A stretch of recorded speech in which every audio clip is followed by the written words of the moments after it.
தற்போதைய அண்மை செய்தியை பார்த்துக் கொண்டிருக்கிறோம். சென்னை பனையூர் அலுவலகத்தில் பாமக மகளிர் அணியுடன் கட்சித் தலைவர் அன்புமணி ராமதாஸ் ஆலோசனையில் ஈடுபட்டிருக்கிறார். இது தொடர்பான கூடுதல் விவரங்களோடு இணைகிறார் செய்தியாளர் வினோத். விவரங்களை பதிவு செய்யலாம்.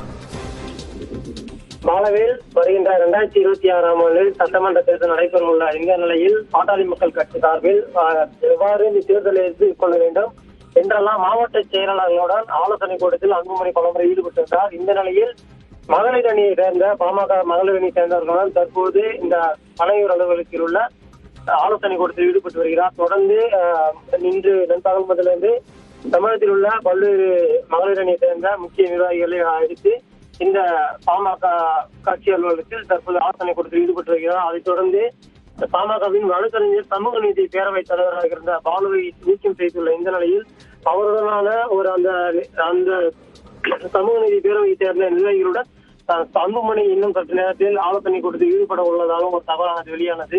தொடர்ந்து இந்த பகுதியில் மகளிர் அணியுடன் அன்புமணி தலைமையில் ஆலோசனை கூட்டம் நடைபெற்று வந்தது.